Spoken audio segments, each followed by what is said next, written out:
Hey guys, welcome. We're back. This episode is brought to you by Fajita Pete's, my lovely restaurant, both in the Woodlands and Conroe. Get that out of the way real quick. But we are here with Metta Archilla. Did I pronounce that right, first of all? You did. Metta Archilla. Got it. Okay. Ishida. I don't get the accent correct because nobody ever gets my name correct. That's right. So I feel that it's my job to not get anybody else's name correct in retribution for that. Yes. Welcome. Thank you. Glad to have you here. Now, you and I have never met. That is correct. But we kind of, I'm going to say we run in the same circles, and I'm going to call the same circle foodie influencer kind of things, Facebook people, restaurant recommenders, that kind of world. Consumers of deliciousness. Consumers of delicious food and eaters thereof. So I will say, though, you are focused primarily in Cyprus. Yes. Is that correct? That is correct. Got it. And for those of us who don't know Houston very well, Cyprus is northwest Houston, but slightly more west? Yes. I guess a good touch point would be between Katy and Tomball. Oh, yeah. Okay. Yep. So off the 290-ish. 290.99. Kind of. Okay. 290.99. Yep. I know that because it's on the way to Austin. Yes. Where I sometimes get good food. But for me, food has no boundaries. That's true. Food has no boundaries. And that is fantastic. Thanks for being here. You're welcome. Appreciate it. I realized it was kind of a drive. So I want to give a little background on you first. Okay. So before we get started into the really cool food stuff. So I know that you have the Metta's Local Eats foodie page. Yes. On Facebook, about 8,600 subscribers to that. Mm-hmm. And so that's focused on Cyprus and surrounding areas, all the restaurants there. Yes, that is correct. And we look at it this way. If you travel and you've come upon a really great spot, even in Texas or outside of its boundaries, post up. We love to hear about good food everywhere because you never know when we're going to go through there on a trip of our own. That's true. And it is a place to go. Cyprus is definitely a place to go through. So I'm going to intersperse this with some questions as we go. Tell me your favorite restaurant in Cyprus right now. And you don't have to worry about hurting anybody's feelings. Nope. Because they change all the time. Don't worry about it if you're not mentioned. Yes, Don't get a big head if you are mentioned. Well, I have some equal favorites. Does that count? Sure. Okay, fantastic. Hit me. So Andy's is a local to the community and advocate, and he has Andy's Kitchen, which will always be my favorite. He has a spur off called Andy's Bar and Grill, but I am partial to Andy's Kitchen in Cyprus. It's small, it's tiny, and it's powerful. What kind of food? He specializes in burgers. Burgers? Okay, yes. I love a good burger. Yes, and the burger is what captivates my husband. He likes burgers and tacos. There you go. So they do burgers and tacos? Nope, they do just burgers. Andy's Burgers and Tacos. That's right. That would be a great restaurant. Hey, he may fly with that. Yeah. So Andy's, and so that's in Cyprus? That is in Cyprus. It's in Fairfield. So is Cyprus. It a casual... Fast casual, sit down? Super fast casual. You order at the counter, you sit down, your food is brought out to you. Yeah. And he uses his own secret spice. Nice. Yes. Nice. And he is his own chef from time to time. So Andy is there. Andy is not just a name on the building. Andy is present at all of the Andy establishments. And he will get in that kitchen, or he will wash dishes, or he will take your order at the counter. Whatever needs to happen, he makes it happen. There you go. Yes. So if they have burgers, do they have fries? Are they good fries? They are wonderful fries. And I always ask for his in-house ranch so that I can dip my fries in them with an extra heavy hand and sprinkling of his seasoning. So he does seasoning on the fries. Are they like natural cut fries? They are. I don't know. I don't know the answer to that. I never asked. Get on that. Yes. I never asked. Okay, so we need to go investigate Andy's fries, and we'll probably do that. Yes. Homemade ranch, though. Yes. If you don't have that, ranch is a divisive you may topic. get a ding for me. Ranch is a divisive. I think we could cover a whole podcast on ranch. Yep. Particularly the applicability of ranch on pizza. Yes. I think that's a very divisive subject, which has been fought hard by many people, including an executive chef I know of a very fancy restaurant who insists on thin crust pepperoni pizza dipped in ranch. Oh, hey, I'm not hating that. Yeah. Yes. And then my new favorite restaurant, and I say new because it just hit the scene about a month or two ago, and that is the Passarella. It's an Italian restaurant on the boardwalk boardwalk. Okay. It houses my favorite chef, so what can I do? Okay. Chef Ed Roberts and his wife Stephanie Roberts. Okay. If you are not familiar with them, I highly recommend that. Okay. Just down from my husband, he is probably one of my favorite chefs of all times. Well, this is good to know. I don't get out to Cyprus a lot. I drive through Cyprus a lot. Yep. But I don't get out there a lot. But it's good to have these. So, Passarella, so what kind of Italian? Northern, southern, coastal? You know, you're going to catch me on that because I don't have knowledge of whether it would be a northern or a southern, but I can tell you that the menu itself is made authentic, right? So tell me what kinds of things are on the menu. I'll tell you whether it's northern or southern. Oh, so you're going to have a wonderful lobster bisque, a lobster crab cake.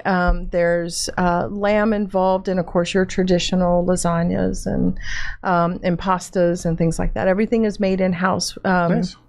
Yep. Chef Ed continues to impress me with that. The lobster bisque is probably top of the scale right now for my number one dish. Okay. I am a lobster bisque diehard, and including even we're gonna talk about that one later. Yes, including searching far and wide for a good lobster bisque. Interesting. He pulled it through, so I'm happy about that. Well, now we have a couple places to try in Cyprus. Yes. Okay, so you have the foodie page, but you also have Metta's Dine Out for Charity. Yes, that is correct. So let's talk a little bit about that. Okay. I know that last time you gave almost $27,000 to Cy-Fair Helping Hands. Yes. So talk us through a little bit. How do you raise that? Who are you supporting for that? Is it a rotating list of charities? Is it a singular one that you kind of focus on? And then how do you get folks to contribute to that? So all the above, and it originated for my handshake to Pat Hudson, who at the time was a director for community outreach for Cy-Fair Helping Hands. And by an avenue of chance, we met. I got to know her, understand what she did, and I was having some God callings in how can I take the foundation of a food group and create food and fellowship through the community. And so that's a high passion of mine. And then it started with a modest peanut butter and jelly drive. Oh, okay. Yep. That was the first year. I said, well, I'm assuming jarred peanut butter and jelly, not peanut butter and jelly sandwiches. Yep. No, peanut butter and jelly with an option of a donation pool. Okay. For folks that didn't want to bring peanut butter and jelly, they could do the donation pool. And we raised about 800 pounds of peanut butter and jelly in that one drive, and about $900 in monetary value, which all 100% went straight over to Cy-Fair Helping Hands. And the next year, how can we make this better? Right. So we formed an official board, and that board was like-minded community folks who wanted to kind of pitch in their time and their effort into helping the community in this way. And Cy-Fair Helping Hands does just that. It's hungry and homeless focused, as well as focusing on our homeless teens, which is it's just an astronomically high rate. Right. So we said, how can we make this better? And then we started doing another peanut butter and jelly drive, which in that one year raised over 3,000, almost 3,500 pounds of peanut butter and jelly. Yep. And we reached out about 4,000 monetary value. But it was a lot of work. Sure. It was a lot of work. And we didn't mind that. So we had drop locations at many different restaurants within the community, including the Fajita Pete's located off of the 1960. Awesome. And and he and Andy's Kitchen, they had this friendly kind of bartering back and forth. Yeah, where one would like step on the other scale to get more, and it was great commentary between them. So anyway, we did really good, and we were like, hey, we're on a roll. COVID hit. Right. Well, we couldn't do all the social things that we were doing. A lot of restaurants were shutting down. So in that time frame, we created the Metta's the Metta's care team. Right. And so with that it's the Metta's Local Eats Care team. What we did is we did volunteer outreach to the community, and we supplied groceries. hundreds of thousands of pounds of groceries. And this was during COVID? Yes, during COVID, to folks that couldn't get out of their homes, elders primarily was the focus, or autoimmune compromised people that couldn't make it back into the grocery stores. And we would safely deliver groceries straight to their doorstep, not take the step back. They would open the door and they would have groceries, fresh food, produce, proteins, meats, milk, dairy, cheese, everything that they needed to sustain their family. So that became the forefront. We were actually on Channel 2 News. Oh, great. Yep, they came out and did a segment. So, and then we kind of took the year off for the Dine Out for Charity because... Right. Nobody's dining out. What can you do? Yeah. So in the meantime, the care team got together and we put our thinking caps on as the restaurant started releasing back and some normalcy started coming back into the community. And we said, well, we still can't gather in communion in large groups, so what can we do? So then we started devising that, you know what, hey, let's approach the restaurants and see what the temperature is for them to select a dish, whatever dish that they wanted off of their current menu, whether it be an appetizer, a dinner item, a drink, or dessert, whatever they wanted, based on their own profit margin. Right.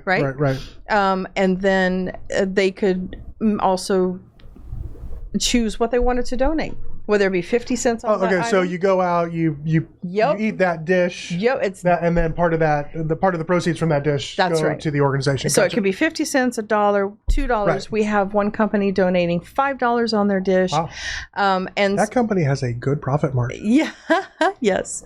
And now we've started to accept others into the program that are not food related because they just have a high interest in wanting to help the community. And we're like, sure, come on board. Cool. So yes, and that's why our motto is, where have you dined out for charity today? Right? Wow. And so we're maturing as we go. Yeah. And within the last couple of years, this program change alone has raised over $100,000 for Cy-Fair Helping Hands and other charities. Wow. And how many participating restaurants do you have? Right now we have 47. Wow. Yep, we have 47. Wow. Yeah. And are they all in the Cypress area, or are they all over? Or well, we actually have I guess it's okay to say all over. I mean, anyone is available to participate. We've got Two Guys One Pit. We've got Great Barbecue. So those guys came from. They cut their teeth in barbecue at one of the Houston Livestock Show and Rodeo barbecue cook-off teams, brisket cases. Yep. Yeah. And I'm sorry, I'm getting off on a tangent, but no, that's okay. So I'm on the. They do. I've been on the rodeo barbecue committee for almost a decade, and they were oftentimes one of my teams, and I love hanging out with them. If you want to talk about my favorite item, their chicken. Yeah. Their smoked chicken, it's my favorite. It's very you good. open it up and the juices just flow. It's very good. They make something at the cook-off called smoked cabbage that they do in the tent. That I don't know if they do it at the restaurant, but they do it seasonally. Oh, okay. So that's one of my favorite things to eat when I go out there, and I'm oftentimes in their tent eating those things. Sorry, go ahead. No, that's okay. So, and then we've got Cafe Maurice, Sizzle and Brew. Oh yeah, okay. Yep. So we have Max Sports Bar. Yeah. So we've got restaurants that are participating that are not in our direct area. Nice. Okay. Yes, cool. and we welcome them. We give them as much lift as we do anyone in Cypress. Right.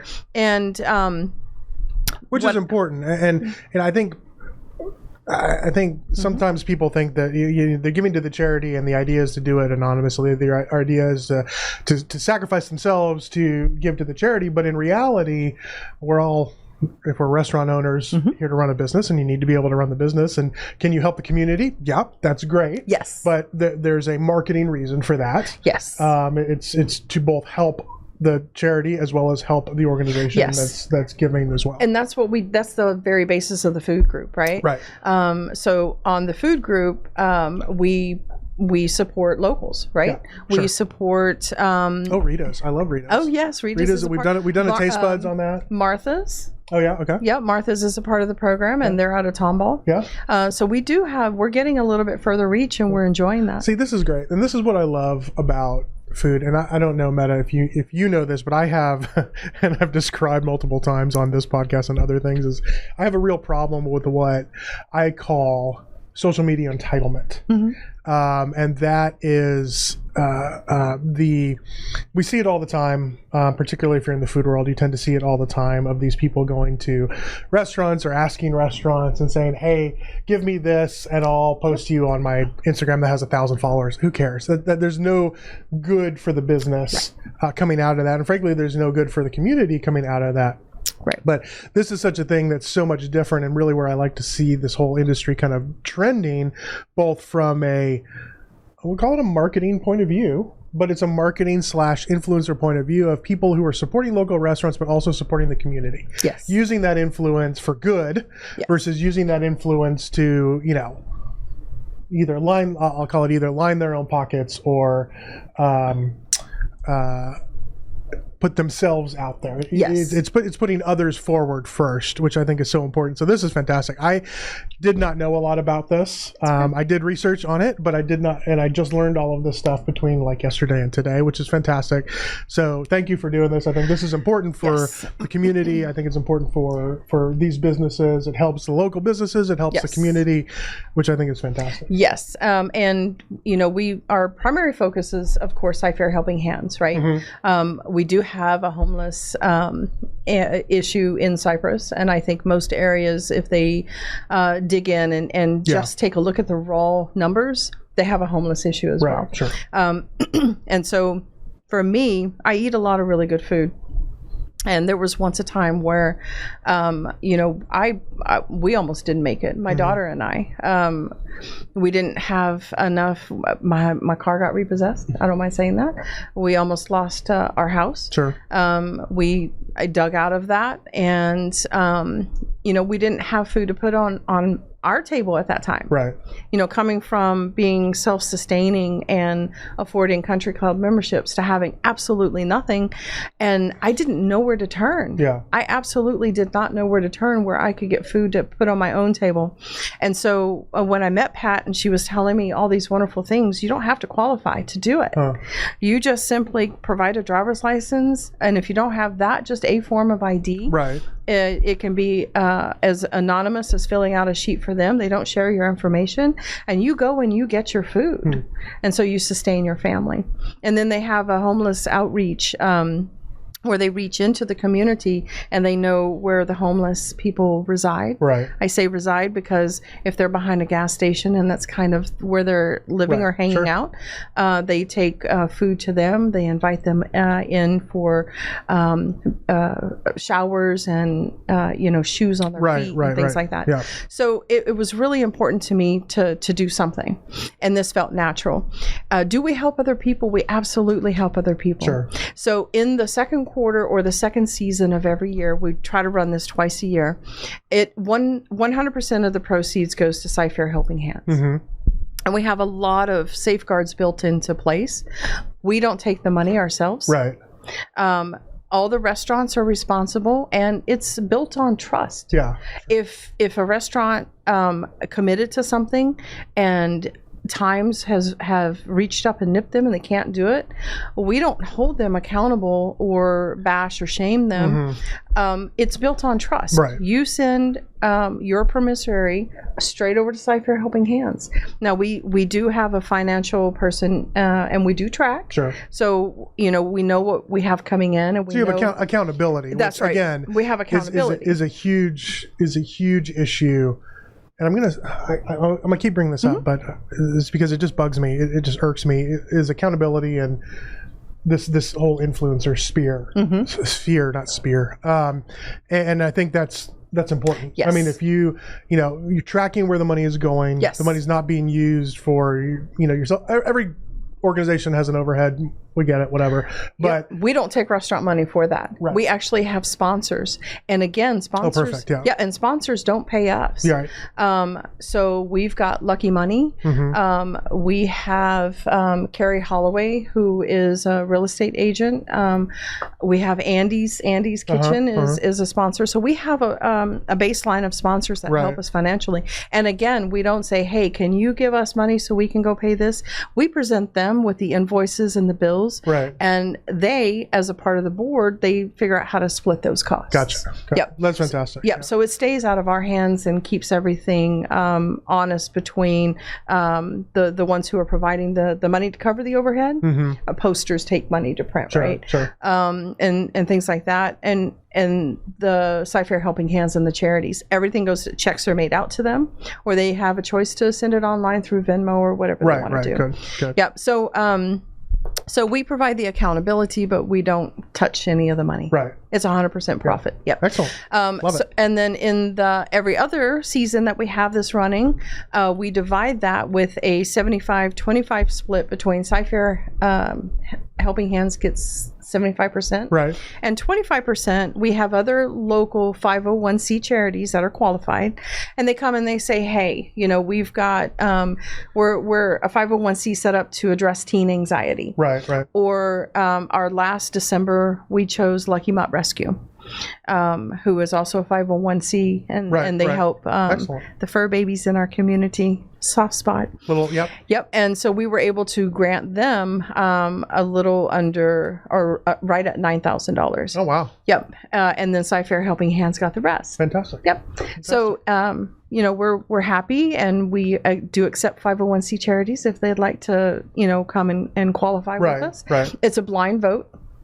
So we don't interesting on who would get to be a part of it. Yep. So the whole committee for Metta's Local Eats Dine Out for Charity, the whole committee is set up to do a blind vote. Oh, interesting. And so we take the 501c charities that are presented to us, and the majority wins. Excellent. Yep. Love it.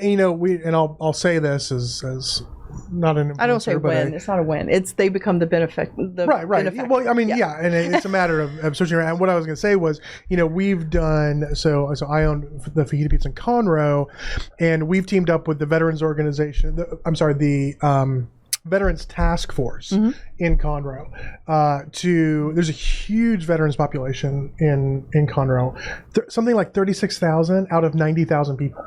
Oh wow! I mean, it's gigantic, and so we wanted to find a way to support that those organizations. And the Veterans Task Force in Conroe it's kind of the organizers of all of the major veterans organizations within Conroe. Some are big, some are small. They focus on different things: homeless vets, families, spouses, wives, all sorts of different things. Yes. And so we wanted to find a way to be able to support them, and actually through two companies, so Corkscrew Barbecue, so Will and Nicole Buckman, and Stibbs & Co., which is an attorney law firm here in the Woodlands, Jack Stibbs and Stuart Lapp.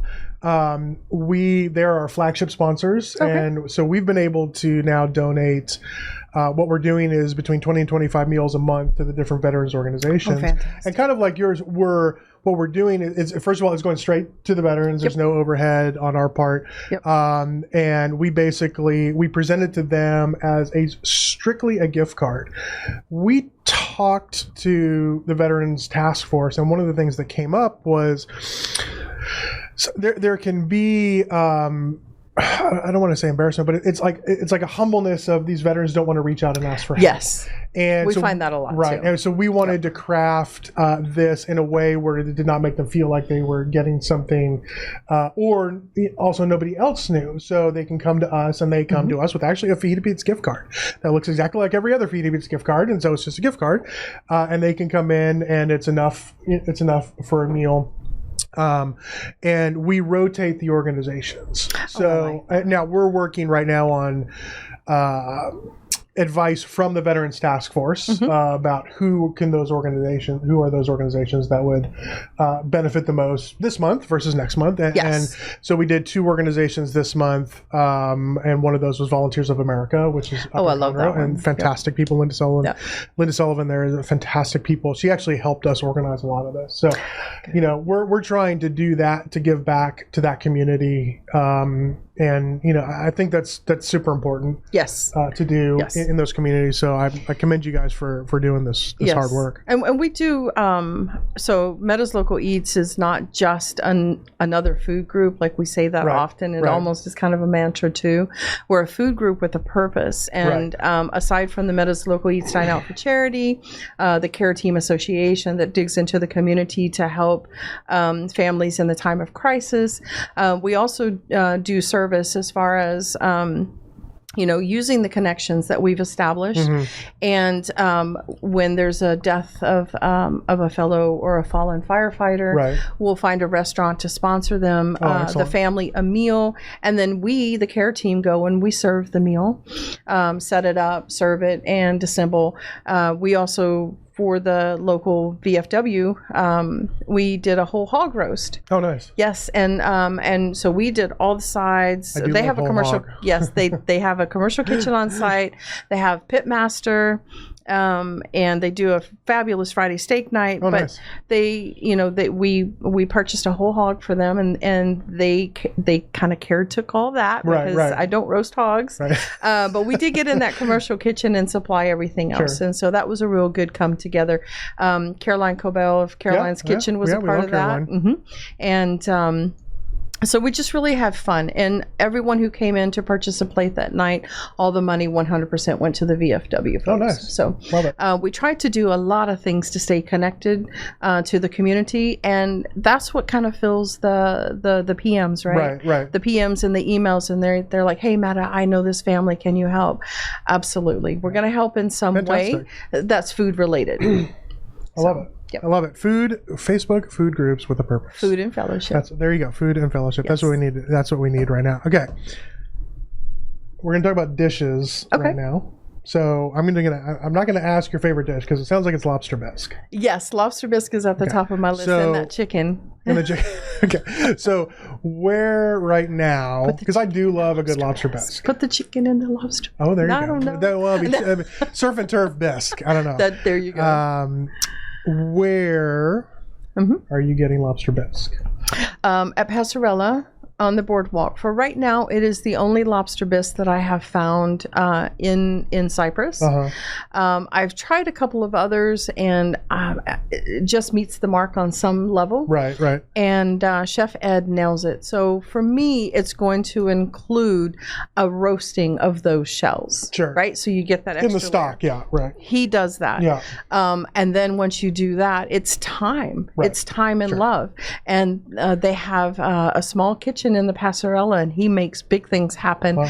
So when you walk in, you just pots are boiling and toiling, and it's an all day thing for him to do a lobster bisque, and that's important to me. Yeah. Your cream balance, a shot of no, you're going to say a shot of whiskey, but you can do it with whiskey, right? A nice, not traditional, but that's right. A nice wine, so you feel that kind of a hit at the back when you swallow. How it coats the amount of lobster you get in it is absolutely phenomenal, and he put some little microgreens on there. I think they're micro radishes because I don't love regular radishes, but I do love tiny radishes. Yeah, the microgreen radishes are amazing. And he may rotate that, but when we had it, and so what my husband and I found, who's also an executive chef, is that it added a really nice, a kind of a slight bitter overlay to it, which just your mouth just went kind of pow. Yeah. So a textural component. Yes. The radish, the smoothness of the. Love it. Yeah. It was really good. So I'm trying to think of my best lobster bisque around here lately, and really, there's only one I can think of, frankly, because it's probably the only one I've had lately. Is Chef Austin Simmons does a lobster bisque, but he also does a lobster pot pie, which I don't know if I'm giving away any secrets here, but is essentially the lobster bisque in the lobster pot pie. In a pot pie. Yep. And so it's done with this really cool crust, a flaky pastry crust. Yeah, it's like a puff, isn't it? Yeah, black sea salt and truffle. Shaved over it because, of course, it's fancy. Yes, so and I love Chef Austin. If we're going to talk Woodland Chef, he's at the top of mine. He is good. I was just there the other night and had a couple of things that are just out of control. Yes. And he's reasonable because he has wonderful happy hour specials that includes $7 a burger. Yep. I was just gonna say that. I love the burger, but every time I get the burger, I order it on the brioche bun instead of the English muffin. Oh. I don't think an English muffin belongs on a burger. Okay, I'll say it. Tips and tricks. Tips and tricks. Yes. I do. In fact, when he was coming up with that burger, he and I were sitting together and we were talking about the burger, and I said, this is really good. I said, just don't do it on the English muffin. And he did it on the English muffin. Well, I don't know what that says something about me or says something about him. The unusuality of it, because no one really does that. Well, it's a smash burger. It's got this little bacon jam stuff on it. Fries are really good. But yeah, $7 happy hour menu. I mean, you can't beat it. Yes. I mean, $13 shrimp toast is what I had the other night, and shrimp toast is fantastic. So it's not, and a lot of people kind of make a disconnect there between, hey, it's Chef Austin, it's Tris, I can't really do that, right? I can't afford that, but you can. So just like with anything, is budgeting what and how we eat. Oh yeah, exactly. And I'm sure that most people have this ideology of me just, eating meal after meal after meal, and I don't. I actually budget, and then we do a lot of shareables. My husband and I. Yep. And our friends, Lance and Nancy and Sister Ashley and Liz. We what we do is we just kind of go to different places, but we'll order like that one really nice thing, and then we all kind of just split it. Yeah. So a little bit goes a long way. Yeah. And then we're able to cover a lot more ground. Have to throw a punch out for Mex Pozzoli, the best Rojo Pozzoli I've ever had. Oh, yes. So you talk about something craving. I will have one there, and I get one to go. Got it. Just so I can have it for breakfast. I do love a good Pozzoli. And it's a little tiny place just off of Fry Road. Okay. Fantastic. Got it. And right next to that is a Pollo something that has really good chicken. El Pollo Loco? I think it is. I don't know. I mean, El Pollo Loco's, so I know they had a couple locations, and one was up here. Fry? Yeah, there used to be one up on Kirkendall, but I know that it closed. I think it was a COVID casualty. Yeah, but it's small. They're small. Yeah. Super small. Yeah. And they have a really good chicken as well. Yeah. And then you get some yucca fries and stuff like that. So I do love yucca fries. Those are and not hard to find. Or I'm sorry, hard to find. They are hard to find, and when we found them, they're hard to do. Yeah, they're hard to get right. Yeah. Yes. Yeah. So you want that crispy outside with a very nice, mellow, tender inside. But not greasy. But not greasy. And a lot of places don't get that crisp on the outside. So but they do.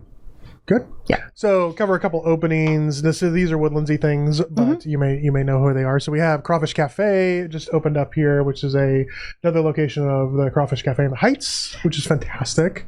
We went over there. We actually filmed the taste buds that'll come out. So you say crawfish up there? Yeah, and it's not crawfish season. It's kind of crawfish season's ending, but they do a whole bunch of other stuff. Yes. So they do all this really cool seafood. We had a salt and pepper king crab that was just freaking unbelievable.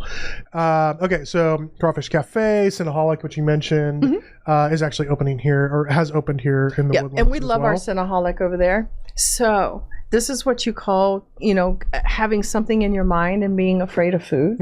Don't be afraid of food. So I'm thinking, hey, this is all vegan. Balanced. Yeah, this is all vegan stuff. Like, how could that suit my lifestyle? Cinnaholic is vegan? Well, they do have vegan options. Oh, they're vegan. Yes. Okay. Sorry. I didn't know if it was a specifically vegan thing or no. And so everyone kept telling me, you got to do the vegan thing. You got to do the vegan thing. And I was thinking, that's just not me. Yeah. Like, I'm a fluffy gal. I like my sugars and my fat. I have a license plate that says I heart barbecue. Oh. I don't do vegan. I don't do vegan. So I did it, and I couldn't tell the difference. It was really, really good. And they do Cinnaholic birthday cakes. Oh, nice. You walk in and there are I don't know, they have like so many different toppings. Yeah. So I think if you calculated that, it's like over 1,000 different combinations that you could create on top of your... I need 1,000 combinations of cinnamon rolls. Yes, right? It's so you can get berries or you can get chocolates or berries make it healthy. That's fantastic. I know that almost helps with the vegan. Almost helps. Yeah, but it was really good. So I encourage people to step out of that comfort zone, because I don't know if I would ever have another cinnamon roll the same way. I did try to go vegan once. I had a friend who she was going to go vegan for like a month or so, and she said to me, do you want to do it too? And I said, look, I'll do it for a week. How about that? And my wife told me by day 3, I was intolerable to be around. Oh, no. But of course, I didn't really know how to properly eat vegan. I was just eating a bunch of salads. So, right. Yep. Okay. So we've got The Stand is opening, which is fast casual American food, opening August 10th over on Hughes Landing. We've got Grub Burger Bar, which is rebranding as Hop Dottie. Okay.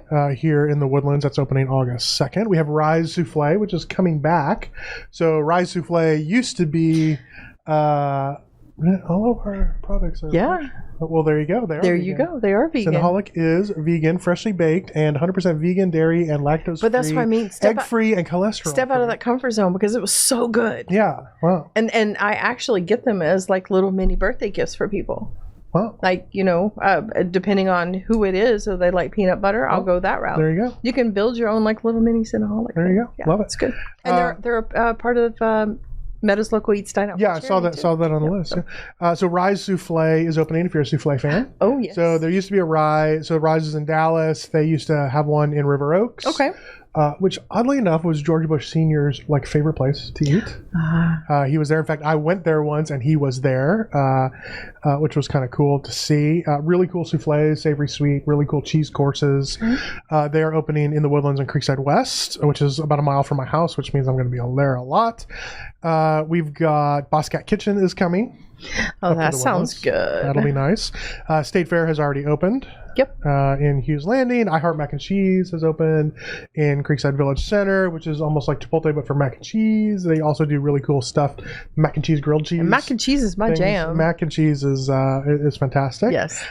We have the Zoe's rebrand of Takava, which I've been a little bit of a, you say Cinnaholic, a little bit of a Kavaholic lately. Mm-hmm. It's like super healthy, but it's Mediterranean. It tastes really good. It's like the flavor profiles that I want. So is that a global kind of replacement? Because we have a Zoe's that is now a Kava, and I had that just last weekend. Yeah.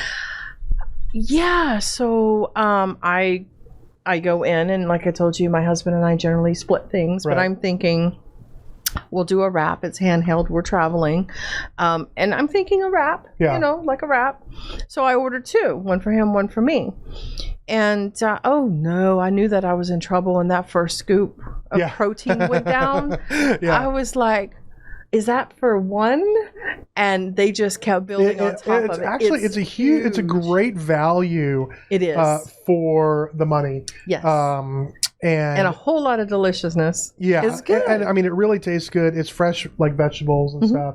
The hummuses are really good. The feta, the dressing, the lemon. They have a lemon vinaigrette that's really good.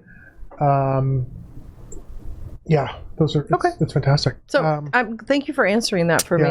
It is. Yeah, it's a global change. Since you mentioned it, Zoe's just rebranded as that. Okay, very good. Let's see, we've got Grego's Pizza, which if you're a longtime Woodlands person, you know Greek Tony's, which used to be on Sawdust. Fantastic pizza place, and I'm going back to like the 80s here, 80s, 90s. And so the guys at Grego's are those guys from the old Greek Tony's. Rosati's opened, which is Chicago style. They do Chicago style deep dish. They also do other kinds of pizza. I love deep dish. I am not a deep dish fan. It's more of a pie. My husband refuses to call it pizza, though. It's not pizza. It's a pie. Right. It's a pie. That's what he calls it. It's a casserole. It's a cheese casserole. People from Chicago don't know how to do pizza. I'll just say this right now. And I'm over here with my fluffy self digging. Yeah.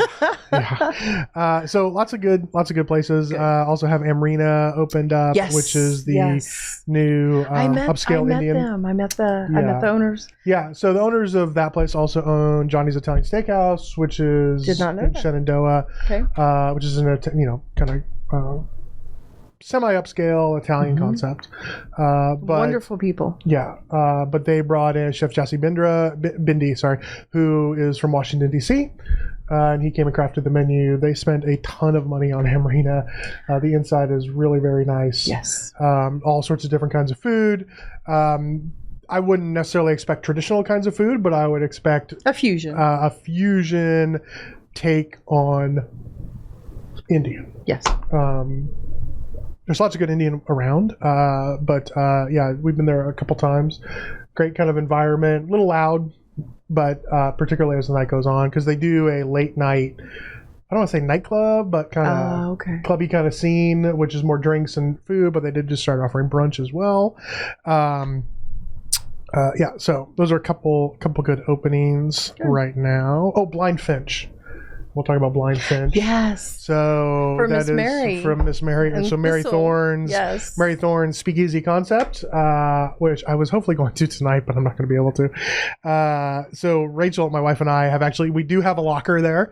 It is a fantastic speakeasy. There is no front door. You have to go to basically the back of the shopping center, and there is a door that is kind of just down. It is adjacent to Thistle. Well, Miss Mary and I talked, and she invited me into their hush hush opening, and right now being the sole caretaker of my mom, I couldn't take her up on that because anything after 5 o'clock, sundowners is real, so I wasn't able to attend.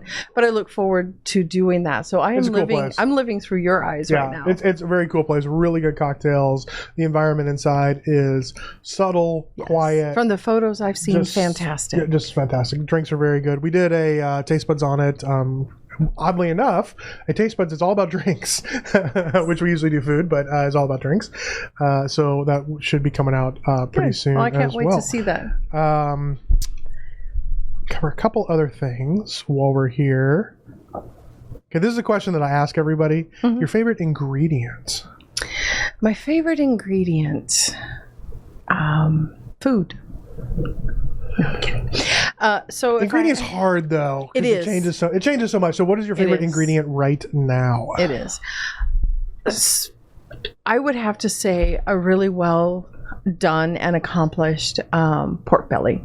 I love pork belly. Yes. And so the kind that doesn't just come out in tiny slabs. I'm talking the kind that is going to sit down in front of you. That is the whole shebang. Right. And you've got this layer of crispiness on the outside. Got to have the crispy. Yes. It's almost like a self-made crackling. Right. Yep. Divots cut to where when you bite into that crackling, it's followed by this gush of like delicious pork fat, and then you have the meat on the inside. Now I'm getting hungry, and I got to go find some pork belly. So a really well done pork belly would have to be my number one food.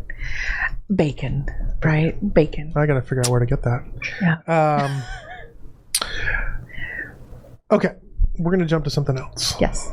So I will give everybody the background of this, so everybody knows. If you've listened to the podcast before, you've probably heard this background before.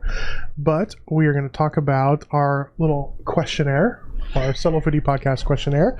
So this is shamelessly ripped off from the classic Inside the Actors Studio, hosted by James Lipson, which in turn was shamelessly ripped off from a French TV show called Apostrophes by Bernard Pivot, which was again ripped off from the original Proust questionnaire, which is Marcel Proust. Okay. Very famous guy. We have rewritten this. This is quick off the top of your head answers. There are no wrong answers, but this is very interesting. So, question number 1. What is your favorite food? Oh, gosh. Oh, no. Being on the spot is horrible. Yeah. Well, no, we're going to put you on the spot here. Okay. So what is my favorite food? A well-done soup. Okay. Got it. What is your least favorite food? Mushrooms. Interesting. No fungus among us. Can't do Not that. even like batter fried mushrooms dipped in homemade ranch? Nope. My husband tries to trick me all the time. And this is where I have trust issues. Which means you couldn't have a beef Wellington. That is absolutely correct. I will scrape it dry. Man. Yes. I feel bad. Yes. I feel bad. I would miss that in my life. What chef inspires you most? My husband. Chef Elias the Sheeta. We'll take that as a valid answer. Yes. What sound or noise do you love? See, gotcha. No, I know the answer to that, but it's gonna you don't have to censor yourself. Don't worry about it. Perfect. So it's a type of asmr that I do at night to kind of lull myself to sleep, and it's baby monkeys. I love that. Yes. I try and do that kind of stuff to help me sleep too. And is there hooing and cooing? It's just weird. I'm going to try baby monkeys. That's on my list for baby monkeys. That is the most unique answer we have gotten. What sound or noise do you hate?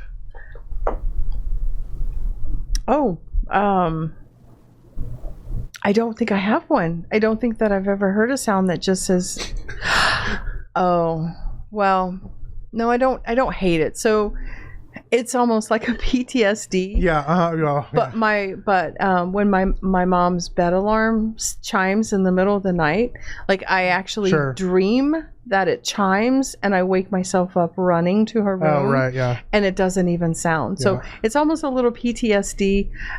So I'd have to say the bed alarm. Yeah. Any bed alarm. If I hear one go off in a hospital, I'm probably going to run towards it. A lot of restaurant people, chefs, say the sound of a ticket printer. During rush hour or peak times when they're in the weeds. That doesn't stop. When they're in the weeds and it just keeps going and they hear it. Yeah. And so the white tickets. Yeah, they just keep going. Yep. Oddly enough, my restaurants have thermal ticket printers, so you don't hear them, which is a problem. It's almost worse than not having an impact ticket printer because you don't hear it, so you don't know when a ticket has popped up. Right, there you go. We've tried to implement a bell, but and that makes sense. I don't know. What is your favorite curse word? Oh, gosh darn. No. We'll take it. Now, ask me when I stub my toe, and that I would have to perhaps whip out the frackers word. Yes. Yes. But toes hurt. Or shins. Toes hurt, shins hurt, a funny arm. Yeah. What profession other than your own would you like to attempt? So, aside from being in the... So my real job, right, is I work for Entergy, a wonderful company. Love my boss, Nacy, and the team that I work with. We'll make sure to send her this video. Yes. Him. Nacy. Oh, I'm sorry. Yep, that's okay. And so I do IS, IT, SIP compliance, and we maintain the documentation and the requirements over that. So perform PFEMAs and things, risk assessments. So if I didn't do what I do, which I absolutely love, it would be in the culinary world. Sure. Because I just find such a passion for it. Right. My husband inspires me. We have a company together called On Metta's Fork. And together, he and I, in our spare time, post my mom and pre my mom. Mm-hmm. So we provide a meal prep to the community. Okay. And we specialize in what we call MAPAs. M-A-H-P-A-H. I'm sorry, M-A-H-P-A-H. P-A-H. Yeah. They're the MAPA, so we've kind of coined that. And everything is, it's all natural, farm to table. And we create savory pies, not sweets. Okay. Now, we will do sweets if upon request. Yeah. But it's a whole meal pie. Yeah. And it's not a good savory pie. Absolutely. And it's not just a little bit of chicken with a whole lot of gravy. These are about 2 pounds of pie. Wow. Yes. So you get a lot of bang for your buck. And it feeds anywhere from 4 to 8, depending on your family size. Wow. Yeah. So a 4 slice, you better be real hungry. That's a quarter of a pie, and it's a lot of food. Wow. But it's, and I guess that's what got me dabbling in it. Mm-hmm. Is I bring, and we have a commercial kitchen in Cyprus that we do our creations in. And so I'm more of a Southern kind of person, and I bring those flavor profiles to the table. And my husband is Japanese and Swedish, so European, Asian. Gotcha. And he brings his own twists. So he helps with oddities and soups and stews, which I told you I love that. Yeah. So we specialize in soup, stews, but no mushrooms and mapas. You know what? I do, but he has to taste. But you don't eat them. Yeah. No. I got it. No. Got it. No. And bone broths. And bone broth. Yes. So last question: what would be in your last meal? What would be in my last meal? Bacon. Just bacon? I would want bacon. Bacon? Yes. Varieties of bacon? Yes. Canadian bacon, I've been known to have bacon. a pound of bacon. I cook it at one time and it's gone in one sitting. I love bacon. I've done that before too. Yes, I love bacon. Shamelessly, I have done that before. Awesome. I have no shame in my bacon game. I love bacon. Well, I mean, it is a pretty universal food. I mean, there's a lot of stuff. A lot of stuff that bacon can go in. So I think if I ever put myself on a diet where I'd have to restrict my bacon intake, that would maybe be one addiction that I would crave. Well, you just got to go on the Bacon Atkins diet, which is all bacon. Oh, is it? Yeah, just all bacon and bacon's form. No, I just made it up, but I'm going to sell it. it as a new option for Atkins. I'm going to be your number one all first bacon customer. and all bacon diet. I can be your because you can have bacon dressing. Yeah. I sound like what was the guy's name from Forrest Gump, where he talks about all the different shrimps. Oh yes, Bacon, back bacon, pork belly, Canadian bacon, which is not real bacon. All of that. No, but if it has bacon in the title, I'll be prone to eat it. But no vegan bacon. There, you cannot. No, eat vegan that's bacon. not bacon. That's not bacon. That's not bacon. It's not. I've got a issue with that. Yes, This sounds is awesome. sounds like we get along right. I think we're gonna get along. Well, you've given us some great stuff to check out in Cyprus. Yes. I think Please it's do. really It's cool. multiverse. Yeah. We've got wonderful sushi, from Yokohama.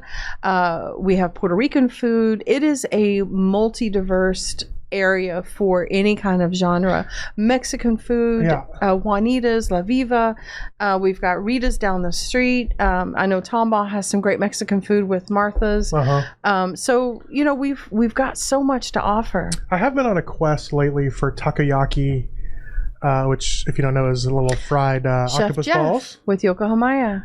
and okonomiyaki, which is more. It's Japanese, but it can be other things. Korean. There's Korean versions of it and stuff, which is basically a cabbage/protein pancake, which is a savory kind of pancake. It's fantastic. The best one I ever had was at Little Goat in Chicago, because I'm not going to go to Chicago and eat their crappy pizza, so I'm going to eat everything else that's in Chicago. And okonomiyaki. And Little Goat's going to be it. Little Goat is a fantastic place if you've never been there. I have to keep that in mind. Yeah. So the wonderful thing about locals, mom and pops, is that you can have a relationship with the chef or the owners, and we'll go in there. My husband's favorite thing to do, remember, he's half Japanese. Right. So his favorite thing to do is he'll say, "Hey, Chef Jeff, I'm going to leave it up to you. You tell me what I'm going to eat today." And he'll just create. So that's one of my favorite things to do. And so Japanese would call that omakase, but I mean, I've done it all sorts of places. And there's places where I've got that relationship, and I'll say, "Hey, I'm going to eat whatever you serve me." Because I trust your instincts and your experience and your knowledge, and I know the food that you cook. That you're not going to like make me eat something crazy, although that has happened before. Chef Austin tends to take whatever I tell him I don't like and put it in there. Basically, put it in front of me constantly, but trying to get me to try something new. Yes. A big thing with him is I'm not a huge fish eater. Although I like raw fish, which is kind of weird, but I don't like, it's because I have, I don't know, call it PTSD or whatever, bad, like oily salmons and all these things as a kid. And I can't stand oily fish. I can't stand the smell of fishy things. But good fish shouldn't be that fishy. Good fish should not be fishy. Right. And so oftentimes I'll tell him that I don't like something, and he brings that thing to me, and I eat it and I love it. And so it's good. He's not trying to harass me, although he is a little bit. He's trying to open my mind to other experiences. Yes.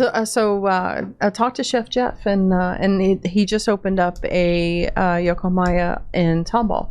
So that may be a little bit closer to you. Got it. He does split his time between the two, but it's a wonderful place if you want Japanese. I'm going to have to get some takoyaki and some okonomiyaki. Yes. I know there's a couple of places in town down on Richmond that have it, but and you know, I have always thought that Cyprus is just the melting pot for diversity in food. You've got Creekwood Grill and Backyard Grill, and those are just places that you can go and chill out with a live band and just have good kind of home style food, right? So I don't know. It's a great place to be. I'm blessed. Well, now you all know where to go. Yes. Check out Cyprus. Metta, thanks for being here. You're welcome. Also, I'll say thanks for what you're doing with the Dine Out for Charity. I think that's fantastic. We've talked about on this podcast multiple times, and I talk about in my general life, and anybody who knows me knows I say this, is that finding a way to use this influence for good is very important. And so thanks for all you're doing, and thanks for joining us. Absolutely. It's my pleasure. I love helping restaurants. Mom and pops are near and dear to my heart.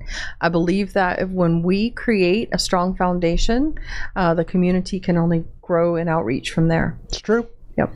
And Cyprus-based locals love helping Cyprus-based 501c charities. And so that's a perfect handshake, food and fellowship, right? Great. So thank you. Love it. Thanks for being here. Thanks for joining us. And we'll see you again soon on the Subtle Foodie Podcast.